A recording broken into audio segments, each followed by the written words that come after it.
Hi everyone, welcome to our channel. ఈ రోజు మన ఛానల్లో ఒక మంచి జాబ్ అప్డేట్ తో నేను మీ ముందుకు వచ్చేసా. సో ఆ నోటిఫికేషన్ ఏంటో మీకు చూసే ముందు మా నుండి చిన్న రిక్వెస్ట్. చాలా మంది మన వీడియోస్ చూస్తున్నారు కానీ ఎవరు ఛానల్ ని సబ్స్క్రైబ్ చేసుకోవట్లేదు. ప్లీజ్ ఛానల్ ని సబ్స్క్రైబ్ చేసుకుని మాకు కొంచెం సపోర్ట్ చేయండి. సో ఈ రోజు మనం జాబ్ నోటిఫికేషన్ చూసుకున్నట్లయితే ICAR ఫండెడ్ ప్రాజెక్ట్ కింద assistant and sub matter specialist పోస్టుల కోసం అయితే కృషి విజ్ఞాన కేంద్రం KVK నుంచి ఒక నోటిఫికేషన్ అనేది ఇక్కడ రిలీజ్ అయింది. సో ఈ జాబ్ కోసం మీకు ఉండవలసిన క్వాలిఫికేషన్స్ ఏంటి, మీరు ఎలా అప్లై చేసుకోవాలి, మీ ఏజ్ లిమిట్స్ ఏంటి, శాలరీస్ ఎంత, ఇవన్నీ మనం ఈ వీడియోలో క్లియర్గా చూసేద్దాం. సో ఇక్కడ మనం చూసుకున్నట్లయితే KVK అంటే కృషి విజ్ఞాన కేంద్రం పటాన్లో ఇప్పుడు నేను చెప్పబోయే ఈ వేకెన్సీస్ అయితే ఉన్నాయని చెప్తున్నారు. అవి ఒకటి వచ్చేసి సబ్ మ్యాటర్ స్పెషలిస్ట్, ఇది అగ్రికల్చర్ ఎక్స్టెన్షన్. ఇక్కడ ఒక వేకెన్సీ అనేది ఉంది అని చెప్తున్నారు. ఇక్కడ మనం శాలరీ చూసుకున్నట్లయితే లెవెల్ 10 గ్రేడ్ ఇది. అండ్ ఎంట్రీ పే చూసుకున్నట్లయితే 56,100 రూపీస్ పర్ మంత్ అనేది ఇక్కడ పే చేస్తారు శాలరీ. అండ్ మీకు ఈ జాబ్కి ఉండవలసిన క్వాలిఫికేషన్స్ ఏంటి మనం చూసుకున్నట్లయితే రికగ్నైజ్డ్ యూనివర్సిటీ నుంచి అగ్రికల్చర్ ఎక్స్టెన్షన్లో మాస్టర్ డిగ్రీ లేదా దానికి ఈక్వల్గా ఉండే క్వాలిఫికేషన్ అనేది మీకు ఉండాలి. అండ్ మీకు నెక్స్ట్ ఈ జాబ్కి ఏజ్ లిమిట్ చూసుకున్నట్లయితే మీరు ఇక్కడ అప్లై చేసే నాటికి మీకు 35 ఇయర్స్ బిలో మాత్రమే ఉన్నవాళ్ళు ఈ జాబ్కి అయితే అప్లై చేసుకోవాల్సి ఉంటుందని ఇక్కడ నోట్ చేశారు. అండ్ నెక్స్ట్ వచ్చేసి సబ్జెక్ట్ మ్యాటర్ స్పెషలిస్ట్ అంటే ఇక్కడ ప్లాంట్ ప్రొటెక్షన్, ఇక్కడ ఒక వేకెన్సీ అనేది ఉంది. అండ్ ఇక్కడ మనం శాలరీ చూసుకున్నట్లయితే ఇది కూడా లెవెల్ 10 గ్రేడ్. ఎంట్రీ పే వచ్చేసి మీకు 56,100 రూపీస్ అనేది ఉంది.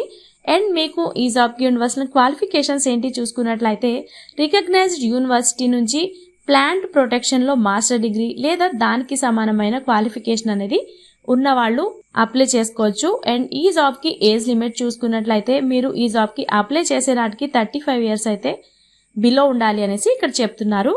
అండ్ నెక్స్ట్ వచ్చేసి అసిస్టెంట్, ఇక్కడ ఒక వేకెన్సీ అయితే ఉంది. ఇక్కడ మనం శాలరీ చూసుకున్నట్లయితే ఇది లెవెల్ గ్రేడ్కి వెళ్తుంది, లెవెల్ 6కి ఉంది గ్రేడ్ వచ్చేసి. ఇక్కడ ఎంట్రీ పే చూసుకున్నట్లయితే 35,400 రూపీస్గా ఉంది శాలరీ వచ్చేసి. అండ్ ఇక్కడ క్వాలిఫికేషన్స్ చూసుకున్నట్లయితే ఎసెన్షియల్ క్వాలిఫికేషన్స్ చూసుకున్నట్లయితే రికగ్నైజ్డ్ యూనివర్సిటీ నుంచి బ్యాచిలర్ డిగ్రీ చేసిన వాళ్ళు ఈ జాబ్కి అప్లై చేసుకోవచ్చు. అండ్ డిజైరబుల్ చూసుకున్నట్లయితే కంప్యూటర్ అకౌంటెన్సీలో మీకు ఎక్స్పీరియన్స్ అండ్ టాలీ లేదా ఇతర అకౌంట్లో సాఫ్ట్వేర్ జ్ఞానం అనేది మీకు ఉండాలి అనేసి చెప్తున్నారు. అండ్ మీకు ఇక్కడ నెక్స్ట్ ఏజ్ లిమిట్స్ చూసుకున్నట్లయితే మీరు ఈ జాబ్కి అప్లై చేసే నాటికి మీరు 30 ఇయర్స్ బిలో ఉన్న వాళ్ళు ఈ జాబ్కి అప్లై చేసుకోవచ్చు అని అయితే చెప్తున్నారు. అండ్ ఈ జాబ్కి ఏజ్ రిలాక్సేషన్స్ చూసుకున్నట్లయితే SC, ST, OBC and PWD వాళ్ళకి యాజ్ పర్ గవర్నమెంట్స్ రూల్ ప్రకారం అయితే ఏజ్ రిలాక్సేషన్ అనేది ఉంటుంది అనేసి చెప్తున్నారు.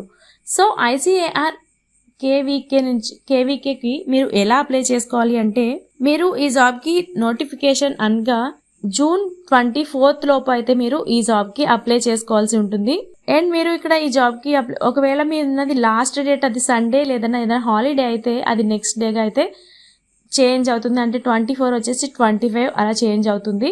అండ్ మీరు ఈ జాబ్కి ఎలా అప్లై చేసుకోవాలి అనుకుంటే మీ ఒరిజినల్ మార్క్ లిస్ట్ అండ్ మీ బర్త్ సర్టిఫికేట్ అండ్ మీరు మీ ఫోటో అటాచ్ చేసిన అప్లికేషన్ అయితే సంతకం చేసి పంపించాల్సి ఉంటుంది.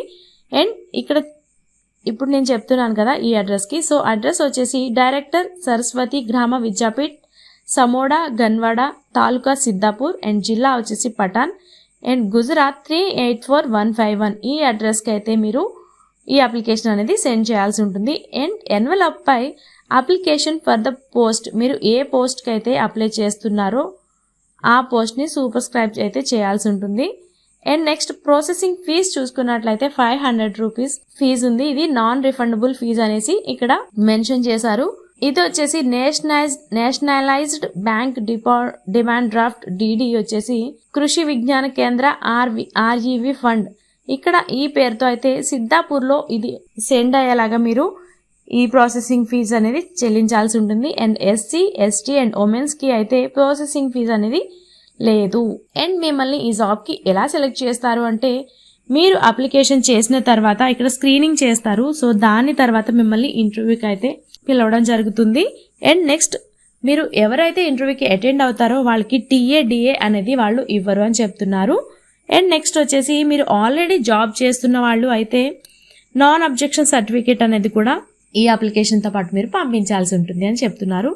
అండ్ మీకు ఇక్కడ ఇంకా ఇంపార్టెంట్ నోట్స్ చూసుకున్నట్లయితే అప్లికేషన్ ఫామ్ అనేది తప్పుగా ఫిల్ చేసి పంపినా అండ్ ఇన్ టైంలో పంపించకపోయినా ఆ అప్లికేషన్స్ అనేవి తీసుకోరు అని చెప్తున్నారు. అండ్ మీరు పోస్టల్లో లేట్ అయింది అని చెప్తే దానికి కేవీకే అంటే కేంద్రీయ కృషి విజ్ఞాన కేంద్రం దానికి ఎటువంటి బాధ్యత అనేది తీసుకోదు. అండ్ మీరు మీ అప్లికేషన్ను, మీ అర్హతను, మీ క్వాలిఫికేషన్ను దరఖాస్తు చేసుకునే ముందే స్వయంగా అది ఒరిజినల్ సర్టిఫికేట్స్ మాత్రమే పంపించాల్సి ఉంటుంది. అండ్ సరస్వతి గ్రామ విద్యాపీఠ్ ఈ పోస్టులను భర్తీ చేయడం లేదా ప్రకటన రద్దు చేయడం అనేది వీళ్ళకి ఫుల్ అథారిటీస్ అయ్యి ఉన్నాయి అనేసి చెప్తున్నారు. అండ్ మీరు ఈ జాబ్కి అప్లై చేసుకోవడానికి చూసుకున్నాం కదా, వెబ్సైట్ లింక్ వచ్చేసి డిస్క్రిప్షన్లో ఉంటుంది, ఒకసారి చెక్ చేయండి. అండ్ అవసరమైన డాక్యుమెంట్స్ అన్ని సబ్మిట్ చేసిన తర్వాత డీడీ అండ్ తీసి ఈ అమౌంట్ అయితే మీరు సెండ్ చేయాల్సి ఉంటుంది. మీరు ఇన్ టైంలోనే ఈ అప్లికేషన్స్ అనేవి సెండ్ అయ్యేలా ఇన్ టైంలోనే పంపించండి. సో ఓకే ఫ్రెండ్స్, ఈ జాబ్కి మేము ఎలిజిబుల్ అవుతాం అనుకుంటే డెఫినెట్గా అయితే ఈ జాబ్కి మీరు అప్లై చేసుకోండి. All the best. అండ్ ఇలాంటి మంచి మంచి జాబ్ అప్డేట్స్ కోసం అయితే మన ఛానల్ని సబ్స్క్రైబ్ చేయడం అస్సలు మర్చిపోవద్దు. Thanks for watching.